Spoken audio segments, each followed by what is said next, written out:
Boost, boost, boost. Boost, boost, boost. Boost Casino. Boost Casino. Boost, boost, boost. Boost, boost, boost.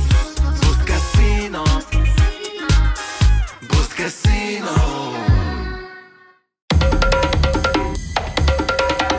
Eesti Esu. Saadet toetab Boost Casino. Tere head Eesti Esu vaatajad ja kuulajad. Tere Terje Toomistu. Tere. Vaatajate vahel ja kuulajate läheb loosi Terje viimane raamat Minu San Francisco. Jätke siia video alla kommentaar ja vastake küsimusele, kuhu teie reisiksite, kui teil oleks võimalus reisida. Terje reisis San Franciscosse. Terje, minu arusaam San Franciscost tuleb suures osas rulavideote järgi, mida ma olen hästi palju vaadanud. Ja San Francisco on kohe ära tuntav rulavideotes, sest ta on hästi mägine. Ja selline, kõik autod seisavad põhimõtteliselt püstloodis keset tänavat on ju. Räägi, mis aastal sa läksid San Franciscosse? No see raamatusse pandud lugu juhtus tõesti üle 10 aasta tagasi nüüd juba, et ma läksin sinna 2013 ja olin alustav doktorant, otsisin mõttekaaslaseid ja kuidagi õnne aretas, et ma sain Fulbrighti stipendiumi ja just nimelt Berkeleysse. Ja kuna kogu see hipi värk oli mulle huvi pakkunud, see kõik oli kuidagi märk või kuidagi hästi selline jessikas tunne, et just nimelt Berkeleysse, sest et seda stipendiumit taodeldes ma ei teadnud, kuhu ma satun, ma oleks võinud sattuda ka New Yorki. Aga et just see kutse tuli seal Berkeley ülikoolist, mis tähendas San Franciscot, et see oli siis väga, väga äge. Ja siis läks aastaid mööda, enne kui ma siis päriselt maha sain istuda ja seda lugu hakata kirja panema, mis kõik selle aasta jooksul minuga juhtus. Sa kirjutasid, et sinu esimene kokkupuude San Franciscoga oli ayahuasca trip, mida sa tegid nii-öelda San Franciscos. Räägi sellest ka natukene. Et San Francisco, ta on ju selline märk ka, et ta on nii eriline linn, et ta tähendab paljudele inimestele kindlasti paljusid asju ja tõesti ta justkui nagu lähenes mulle erinevate nurkade all läbi elu. Kui ma olin 20 aastat elasin Londonis, siis juba tuli see turgatas see mõte, et nüüd järgmisena lähme San Franciscosse. Tegelikult on siin Ameerikasse kolimine ikkagi palju keerulisem kui tol hetkel nagu Euroopa Liidu piires oli see reisimine, et London või UK oli siis Euroopa Liidu liige. Ja siis mõni aasta hiljem tõesti Peruus džunglis San Francisco nimelisel saarel elasin ma šamaanide juures ja sain oma esimese ayahuasca kogemuse, mis selles mõttes oli nagu elumuutev minu jaoks ka, et ma enne seda ei olnud antropoloog või ma nagu ei osanud mõeldagi sellest niipidi. Tol hetkel õppisin majandusteadust ja olin huvitatud kommunikatsioonist. Ja siis selle pika Lõuna-Ameerika rännaku käigus ayahuasca kogemuses kuidagi tekkis see äratundmine ka iseendast mingis vahendaja rollis, mida antropoloogia paljuski on, et sa nagu tõlgid erinevatest universumitest või maailmadest nagu infot, vahendad seda siis mingite teiste maailmadega, et traditsiooniliselt antropoloog läks ju kuskile kaugele saarele ja siis vaatas, kuidas seal põliselanikud elavad ja siis kirjutas sellest raamatu ja siis nagu lääne ühiskondadel oli ohoo.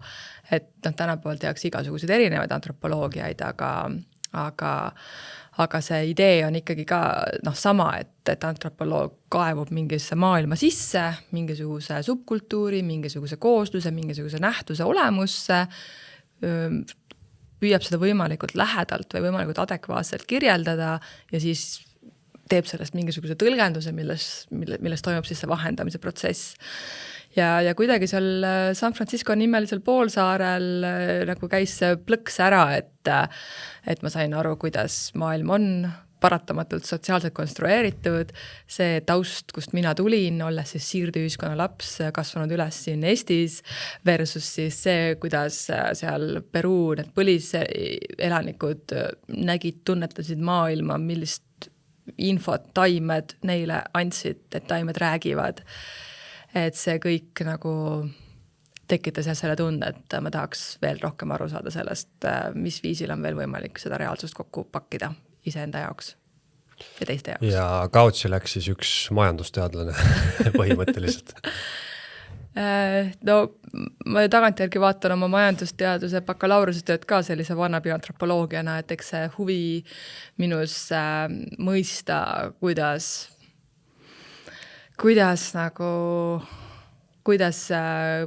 kultuuriline kontekst mõjutab seda, kuidas me mingitest asjadest aru saame, oli juba selles minu majanduse teaduse lõputöös päris palju sees, aga jah, et siis ma leidsin oma mingi kutsumuse ja nüüd peaaegu 20 aastat hiljem olen ma siin, kus ma olen, et ikkagi defineerin ennast professionaalses mõttes antropoloogina enne kõike.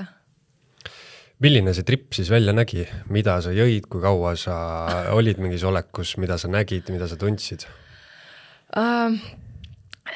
No kui see nüüd päriselt huvitab, siis trip on kirja pandud minu esimeses raamatus, mis ma kirjutasin koos Berit Renseriga pealkirja all 7 maailma, samuti Petrone prindi kirjastatud.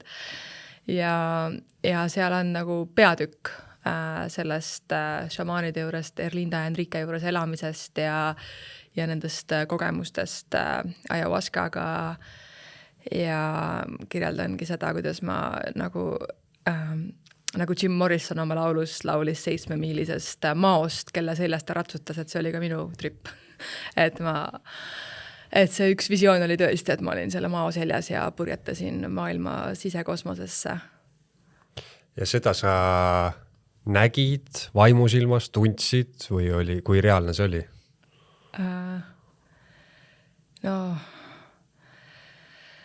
See ayahuasca, no ta on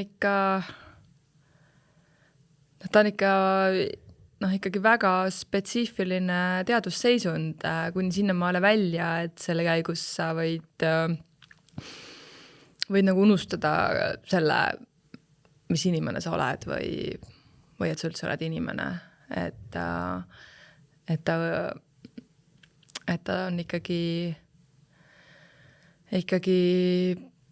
on selle kogemuse käigus küll momente, mis on nagu päris sügavad või nagu mingis eelkultuurilises seisundis tajutav. See on jah, selles mõttes on huvitav tähelepanek, et ma olen ka mõelnud psühhedeelsete ainete peale, et kunagi mul oli arusaam, et kõik see, mis sa näed, tunned või nii-öelda tripid, see tuleb sinust enesest. Aga nüüd on see arusaam mul natuke muutunud, et ikkagi võib-olla sa muutud selliseks antenniks ja tuleb ka ikkagi väljast infot, et see on võib-olla selgitatav, miks inimesed tajuvad ühtesid samu asju, näevad sarnaseid mustreid ja nii edasi, et kust see siis tuleb, et kui mina ei ole elu sees näinud mingisugust lainetavat mandalat, et kuidas see ikka tuleb, on ju? Ja, et no selles psühhedeelses subkultuuris ju räägitakse ka sellest, et kuidas taimed kõnelevad ja taimedel on hing ja no, kes on nagu proovinud erinevaid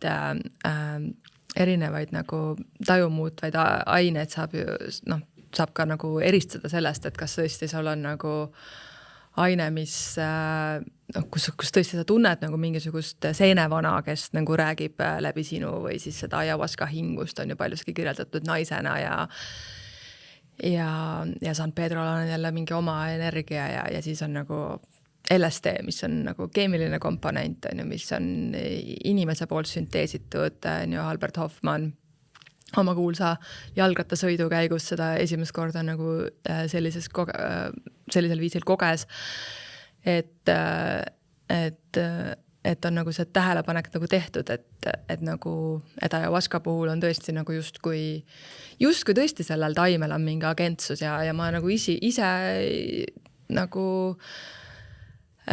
ise tahaks isegi või ma nagu usun, et seal on mingi point küll, et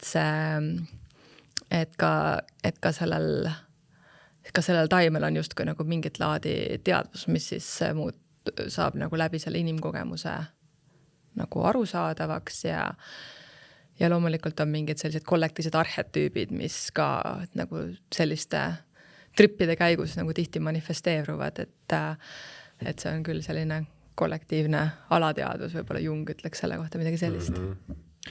Nagu unenägudeski on minu arust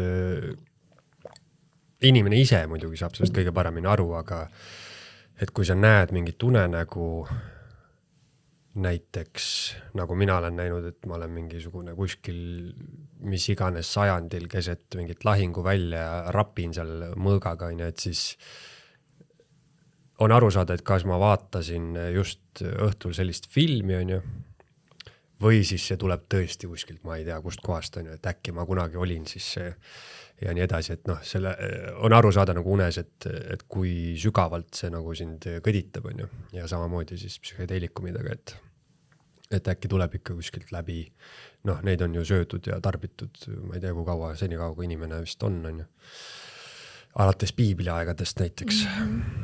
Aga San Francisco, üks lõik, mida ma ka lugesin, mis mulle tohutult huvi pakkus, oli siis Stanislav Grofiga kohtumine. Ja Stanislav Grof on ju suur LSD vana, kes on loonud LSD trippide ja astroloogia vahelised seosed koos Tarnasega on mingisugune, ma ei tea, sa tead seda kindlasti kõik, on ju? Seda astroloogia seost ma isegi ei tea. Arhetüüpse astroloogia seos tuleb sealt, et põhimõtteliselt nemad tegid tohutult palju katseid LSD trippidega siis inimestega. Ja siis avastati, sellest käis mul rääkimas Rico Veskiväli, kes on selle ala ekspert, aga põhimõtteliselt avastati, et miks siis üks ja seesama doos mõjub inimestele erinevalt, et mõnikord läheb inimene põrgusse, mõnikord on see kõige eufoorilisem taevakogemus üldse. Ja siis on astroloogiliste perioodide seos on seal, et lihtsalt tähtede seis on mõnikord nii halb, et sa ei tohiks süüa LSD-d, aga mõnikord on nii hea. Ja sealt tulebki see arhetüüpse astroloogia seos, et mis ei ole otseselt selline tüüpiline horoskoobi värk, on ju, et sina oled see tähtkuju, sina oled järelikult sulle meeldivad sellised sokid ja nii edasi, on ju.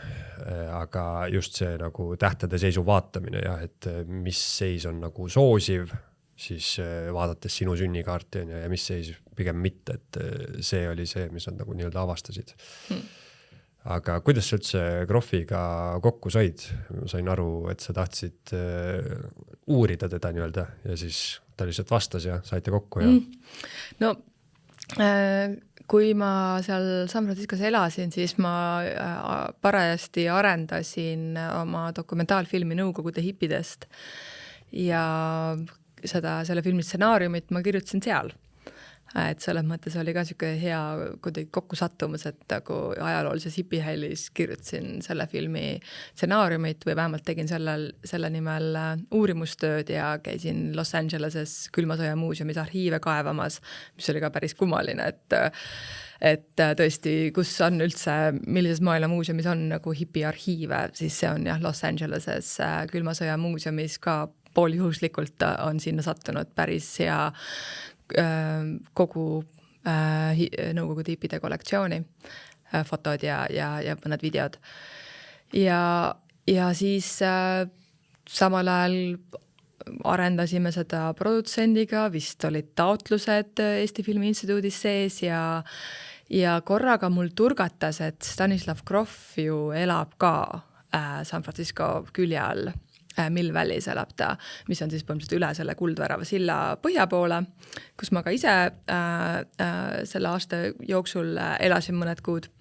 See on veel omaette lugu. aga ma teadsin, et Stanislav Grof oli tol hetkel, ta on ju Tšehhist pärit, ta alguses töötas Tšehhoslovakkias ja seal nad tootsid ka LSD-d just nimelt siis nagu kliinilisteks katseteks, et seda uurida teaduslikult. Ta kirjutas oma doktoritöö sel teemal ja noh, populaarkultuuris ei olnud mitte mingisugust infot selle kohta tol ajal, et see toimus ikkagi nagu psühholoogide, psühhiaatrite nagu vallas. Ja siis 64. aastal ta läks Peterburi kaasas 300 ampulli LSD-d ja et tutvustada seda erilist ainet ja nad tegid seal sessioone, siis seal teiste nagu teadlaste doktorantidega ja iga päev olevat teinud. Ta liikus vist pärast edasi, ma täpselt enam ei mäleta, kas Moskvasse, aga ühesõnaga ta jättis need ampullid veel sinna Peterburi maha ja kui ta nagu paar aastat hiljem kohtas ühte teadurit sealt Peterburist, siis see teadur seletas, et midagi on nii kuidagi muutunud seal selles ülikooli linnakus, et kõik korraga loevad Hermann Hesset ja on huvitatud joogast ja mediteerimisest, et mis on nagu toimunud ja sealt siis see nagu seos minu jaoks või siis sild nagu lääne ja ida hipiliikumiste vahel, et loomulikult me ei saa nüüd öelda, et üks ühele tõesti, et Stanislav Grofis 300 ampulli hapet Peterburi ja tänu sellele tekkis Nõukogude hipiliikumine Peterburis, aga ta ilmselt nagu andis mingi võnke või mingisuguse panuse sellesse, et vähemalt nende tudengide seas tekkis nagu mingi teist laadi vaimsus või teist laadi huvid.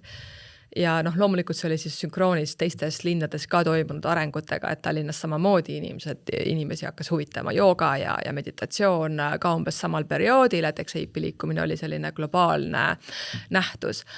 Aga San Franciscos olles siis mul tekkis see, et Stanislav Grof ju ühendab need ideed, et ma saatsin talle ettepaneku temaga teha intervjuu just nimelt selle filmi jaoks, aga montaažis me vaatasime, et see jäi ikkagi natuke kaugeks ja filmi arenduse käigus asjaolud muutuvad ja et see konkreetne intervjuu sellesse filmi ei jõudnud, aga ma olen seda intervjuud ikkagi korduvalt taaskülastanud ja sellest avaldasin väljavõtte ka Müürilehes ja nüüd siis selles raamatus on ka üks peatükk sellest taustaloost, et kuidas ma tema juurde läksin ja millist mõju see kohtumine minu jaoks tol ajal avaldas. Kui me räägime siis lisaks psühhedeelsetele kogemustele ka sellest San Francisco argielust ja igapäevast, et mis sind kõige rohkem üllatas, kui sa sinna kohale jõudsid ja sellised esimesed päevad seal veetsid ja kuidas need inimesed seal erinesid või kuidas see linn erines või selline suur USA linn ikkagi, mis on põhimõtteliselt Eesti suurune, on ju. Et mis sulle esimestest kogemustest kõige rohkem meelde on jäänud? No võib-olla päris esimesed need tunded olid seotud selle, ma ei tea, rongi heliga, mida kuskil Jim Jarmushi filmis ma olin nagu kuulnud, see Mystery Train, mis mulle väga meeldis filmina ja siis need lõhnad ja et see oli selline soe augustikuu ilm, asjad veel õitsesid ja kanepilõhn ja kuidagi selline äge Ameerika oli see esimene kogemus. Ja siis mõni päev hiljem oli ilmselt selline kainestavam moment, kus ma sain aru, et kus mind hoiatati just nagu selle osas, kui ohtlik võib seal olla üksinda pimedas jalgsi ringi liikumine, et sõbranna, kes oli San Franciscos üles kasvanud, kirjutas mulle, et tema sõber sai Oaklandi kesklinnas kuuli kõhtu, et hangi endale ratas ja siis seda ma tegingi, et ma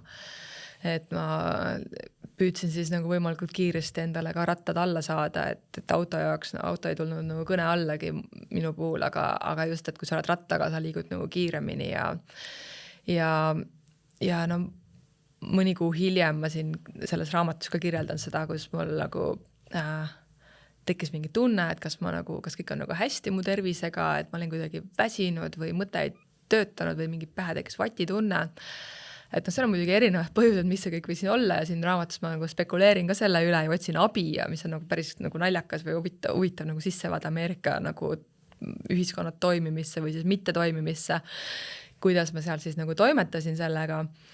Aga ma arvan, et üks aspekt oli tõesti see, et iga kord, kui ma tulin õhtul või öösel või pimedas koju, näiteks San Francisco linnast selle linnarongiga ja mul oli vaja kõndida 10 minutit siis koju, siis see 10 minutit oli minul ikkagi ärevusseisundis, et ma kogu aeg nagu vaatasin ümber ringi ja jälgisin nagu et see tulles nagu turvalisest Eestis, kus ma ei ole kunagi pidanud tundma üksinda naisena öösel peolt koju tulles hirmu, siis USAs on nagu teine teema.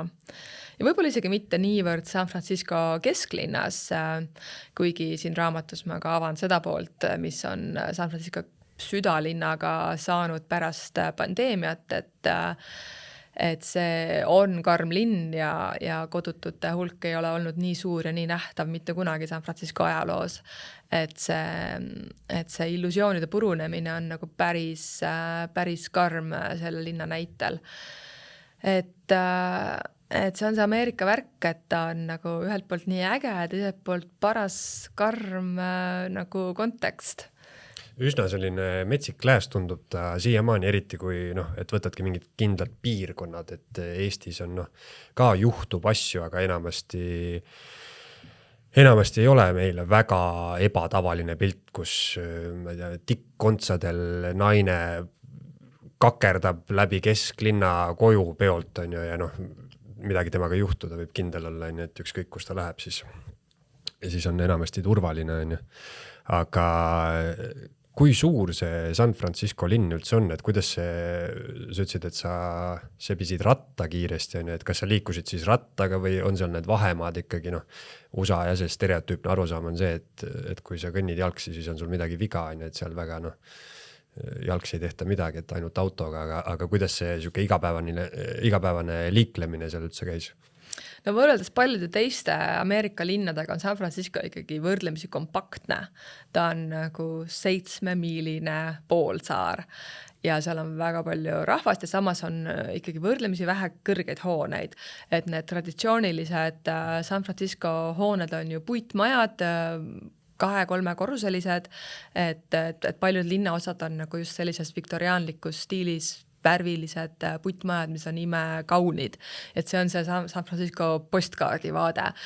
Aga kuna see elamukriis on nii karm olnud seal San Franciscos, siis viimasel ajal ikkagi ehitatakse kõrgemaid hooneid, et oleks inimestele võimalik nagu kortereid pakkuda. Aga mina oma selle aasta jooksul elasin kokku 4 erinevas kohas ja üldsegi mitte selles San Francisco poolsaarel ainult kõige lõpus. Et ma elasin kõigepealt Berkeley's, mis on siis nagu teiselt poolt seda lahte.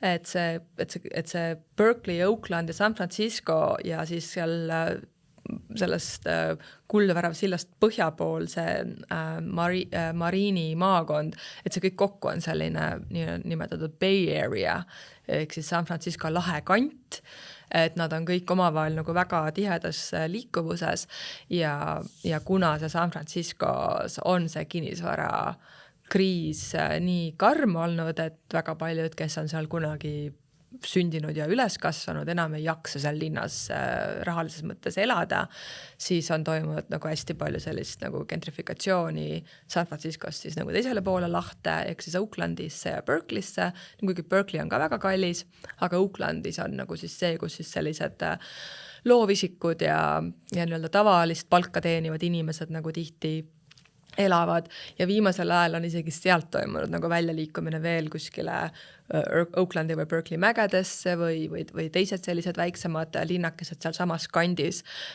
Ja kõikide nende linnade vahel liigub siis see linnarong nimega BART. Ja mina elasin ka alguses Berkeley's, pärast elasin Põhja-Oaklandis, mis oli siis Berkeley'le hästi lähedal, et mul oli seal kuskil 15 minutit rattaga ülikooli minna ja samas nagu 15 minutit siis selle linnarongiga San Francisco linna minna.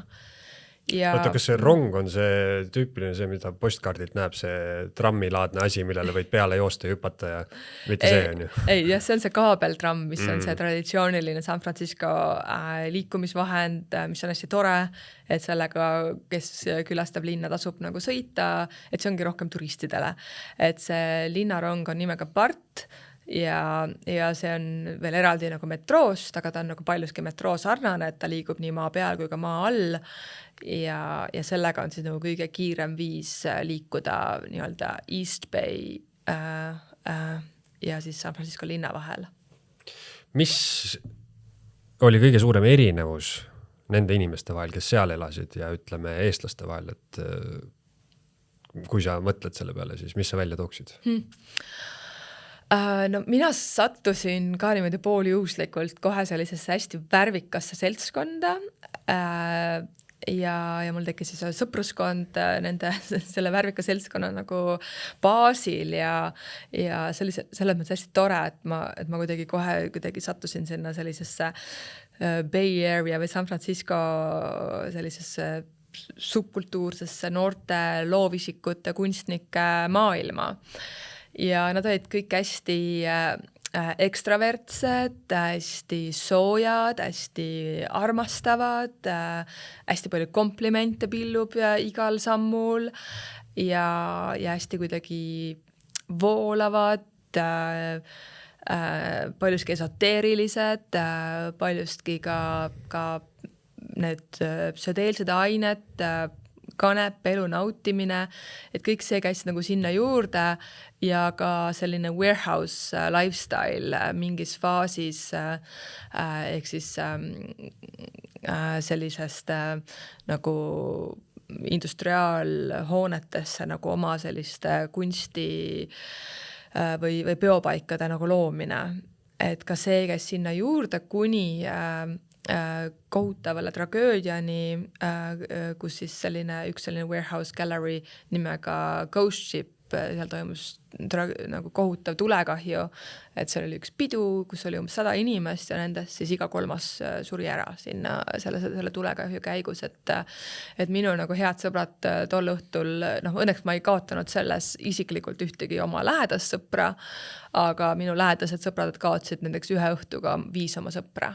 Et see oli nagu tohutu nagu hoop kogu sellele Oaklandi kunstiskenele, et seda nüüd on ilmselt vähem sellist warehouse lifestyle'ist, et see oli ikkagi selline nagu tragöödia ja nagu tohutu sellised punased lipukesed tõusid püsti, et mismoodi me ikkagi elame. Et mind nagu hoiatati ka, et seesama sõbranna Monika, kes oli seal San Franciscos üles kasvanud, kellega me Indoneesias elades olime majanaabrid, kes oli ka üks põhjus, miks ma San Franciscosse tahtsin väga minna. Et tema nagu hoiatas mind ka selle ees, et need San Francisco lahekandi inimesed võivad olla nagu sellised pealiskaudsed või mitte nagu väga kindlameelsed, et nad on küll hästi soojad ja hästi nagu armastavad ja vaibivad justkui sinuga, aga järgmisel hetkel nad unustavad su ära või et kui sul on vaja öömaja, siis nad on kuskile kadunud. Et selles mõttes on see seltskond seal nagu hästi voolav. Et ma olen ka kuulnud ka teiste inimeste käest, et oota, mis mõttes, et ma kolisin New Yorki ja nüüd ma tahan minna San Franciscosse külla ja mitte keegi ei paku mulle öömaja. Et sellises olukordades on oldud. Ja mind nagu hoiatati selle ees. Aga ma pean ütlema, et mul tõeliselt vedas oma sõpradega, et ma ikkagi kuidagi sattusin inimeste peale, kellele ma sain kindlaks jääda ja kes tulid mulle appi ka siis, kui mul tegelikult oli endal kriis ja häda ja ikkagi ma pean ütlema, et siin raamatus tuleb see ka kõik välja, et kuidas ma mingis mõttes paar minu head sõpra justkui päästsid mu elu. see, kuidas sa kirjeldasid neid inimesi, see jätab tõesti pealiskaudsuse mulje ja see on kindlasti seotud ka üldse sellise USA ja ameeriklaste kultuuri nagu erinevusega meist, et kõige lihtsam näide on see, et kui nemad küsivad, kuidas sul läheb, siis see on lihtsalt viisakus küsimus on ju, ja liigume edasi sellest, aga siuke tõsine põhjamaine inimene, kes elab siin -30-ga, tema peab mõtlema hakkama, et kuidas tal siis läheb ja siis ta tahab sulle anda võimalikult täpse vastuse ja tõesti kirjeldada ja mitte lihtsalt jääda selle peale, et hästi on ju, aga see on ka muidugi muutunud nüüd aja jooksul. Aga jah, sealt tuleb see võib-olla, et siuke ameeriklaste, ütleme, et kui iga päev öelda iga asja kohta, et ma armastan seda asja, siis lõpuks see sõna armastus nagu devalveerub on ju, kaotab oma väärtuse, et siis ei tundu enam nii siuke sügav, aga kui sa ütled ühe korra 15 aasta jooksul, siis see tähendab midagi, on ju. Mida San Franciscos söödi üldse? Erines see kuidagi? Või oli siuke tüüpiline mingi Ameerika dieet seal või kuidas see? San Franciscos on vapustav, see on ikkagi kulinaarne paradiis ja just nagu mitte otseselt Ameerika klassikalise toidu mõttes, ma ei tea, Kentucky Fried Chicken või mingi burger, et mitte nagu see, vaid see, et San Francisco on olnud alati hästi kosmopoliitne koht ja tänu sellele on seal nagu väga palju erinevaid ägedaid maitseid, et Jaapani köök, Hiina köök ja loomulikult Mehhiko köök, et San Franciscos on nagu väga suur see latino kogukond, Missioni piirkonnas on nagu vapustav Mehhiko tänavatoit, pooled minu sõbrad olid nagu Mehhiko juurtega, hispaania päraste perekonnanimedega ja nii edasi, et ikka seda sai seal nagu ikka mõnuga nauditud. Kas 10 aastat tagasi oli siis enam-vähem 2014 on ju, natuke rohkem isegi.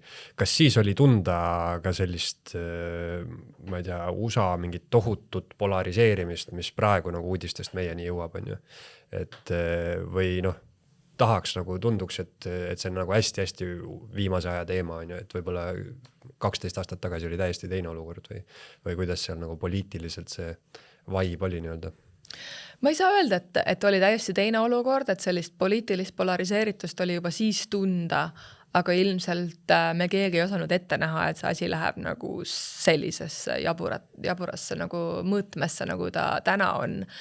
Et tol hetkel oli ju, Obama oli president ja Ameerikas oli, ja mina oma Berkeley nagu õpingute käigus kuidagi tajusin sellist optimismi või et oli nagu, et see, mida ma nagu tundsin seal nagu õppejõudude ja teiste nagu doktorantide seas oli see, et nagu probleemid on nagu reaalsed, olukord on nagu halb, aga mingi lootuskiir on, et meil on nagu mustanahaline president, aga see ei tähenda, et me ei peaks tegelema nagu rassistlike hoiakute kummutamisega ühiskonnas, et see nüüd ei ole probleemi lahendus, et meil nüüd on see sümbol justkui nagu mustanahaline president. Et nagu sellised olid need diskussioonid tol hetkel. Aga see, et meil on nagu Trump, kes teeb trumpismi nagu ja nüüd veel viimaste nädalate uudised on nagu veel sellele omaette vindi peale keeranud, et seda tol hetkel küll ei osanud keegi ette näha. Jah, minul on muidugi jäänud mulje, et absoluutselt ei ole vahet, kes see president seal on, et sellest inimesest ei sõltu nii palju võib-olla, kui siuke mulje jääb, on ju. Aga kas sa jõudsid enda doktoritöö siis valmis selle aasta jooksul? Selle aasta jooksul ma töötasin välja sellise teoreetilise baasi, et ma käisin vabakuulajana siis mitut väga ägedat kursust võtmas, mis muutsid minu mõtlemist päris palju ja mille põhjal ma arvan, et ma siiamaani õpetan ise ka Tartu Ülikoolis, et see oli akadeemilises mõttes hästi intensiivne periood, elasin niimoodi, et voodi kõrval oli kõrge raamatukuhi ja siis poole ööni õgisin neid raamatuid ja see kõik oli väga äge ja ma kirjutasin oma esimese teadusliku artikli seal valmis aga selle avaldamisena läks veel tegelikult mitu aastat aega. Et ma ikkagi sain selle artikli nagu tuli kolinal tagasi ja seda oli veel vaja ümber kirjutada, aga noh, kes on vähegi akadeemilise tööga kokku puutunud, need teavad, et alguses lähebki natuke aega, kuni sa saad aru, kuidas üldse ühte artiklit vormistama peaks, et tuleb nagu päris kompaktselt oma argumenti ja kitsalt oma argumenti esitleda, aga mina arvasin, et ma teen selle artikliga ära kogu maailma tarkuse, et see oli nagu see esimene versioon. Aga ma kirjutasin siis, või noh, võib öelda, et see San Francisco aasta oli minu jaoks selline doktoritöö nagu teoreetilise baasi ladumine ja pärast läks veel mõned aastad aega, kuni ma siis selle lõpuks valmis sain. Oled sa pärast külastanud ka San Franciscot pärast seda? Korduvalt, et see raamat räägib ja peamiselt siis sellest ühest aastat, kuidas ma seal elasin, aga ma läksin tagasi juba järgmine aasta, külastasin seal sõpru ja siis veel kord, kui ma läksin sinna oma Nõukogude hippide filmi linastama ja jõudsin ise siis Burning Manile, mis siis kogu selline Burning Mani teema tegelikult ka juba algas selle raamatu loo käigus, et ma sattusin Burning Man decompressioni üritusele ja siis tutvusin nagu selle nähtusega Ameerika kultuuris. Ja siis veel paar aastat hiljem ma läksin sinna oma viimast dokumentaalfilmi Põlvkond piiri taga linastama, mida siis korraldas siis Eesti kogukond San Franciscos selles samas kinos, mis siit raamatust korduvalt läbi jookseb Roxy legendaarses kinos. Ja see oli siis aastal 2022, kui ma seal viimati käisin ja raamatu epiloog räägibki siis sellest kogemusest. Väga põnev, Terje, peame kokku tõmbama. Ütle inimestele, kes tahavad tulla sinu raamatu Tartu esitlusele. Millal see toimub ja kus see toimub? Tartu esitlus on 5. veebruaril kell 5:30 Kaubamaja Apollo raamatupoes ja minuga vestleb seal kirjanik Johanna Roos. Nii et hea viis veel kaevuda selles San Francisco teemasse linn kui sümbol, kui illusioon, kui miski, mis on justkui radikaalselt vaba ja mida see tähendab. Kes see siin pildil on või mida see mask sümboliseerib? Kas see on ka mingi Mehhiko teema? See ei ole päris Mehhiko teema, aga selle foto tegin mina ühel nendest ägedatest tänavareividest, mis seal San Franciscos toimub, et San Francisco kultuuri minu arust üks iseloomulik osa ongi see, et pidevalt toimub selline pidu keset päeva, kus pannakse terved tänavad kinni, kuhu tuleb 10 000 inimesi, kes kõik siis tantsivad ja naudivad seda päikselist päeva San Francisco linnas ja tantsitakse kostümeeritult tihti. Et see San Francisco stiil ongi hästi selline ekspressiivne ja identiteedimängud läbi nende erinevate eneseesitluste on seal väga kohased, et sealhulgas siis see Burning Mani kultuur, mis on ju ka hästi palju seotud sellega, et tule radikaalne eneseväljendus, ole see, kes sa oled, kanna karukostüümi või ole paljalt, vahet ei ole, et sa naudi lihtsalt iseennast läbi selle, et sa mängid oma identiteediga nendel sündmustel. Ja selle kaanepildi ma tegin siis ka ühel sellisel reivil, et see on nagu rohkem minu meelest mingi Aasia teema, aga see on ilmselt miks sellest kõigest, aga ma mäletan, et see oli päris suur koll ja ta niimoodi kõikus läbi selle rahva ja siis ta vaatas ühe korra minu poole ja ma tegin selle foto. Väga lahe, Terje, aitäh, et tulid. Aitäh.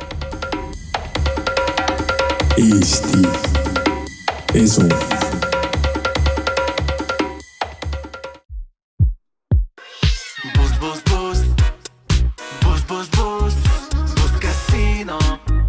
Boost Casino.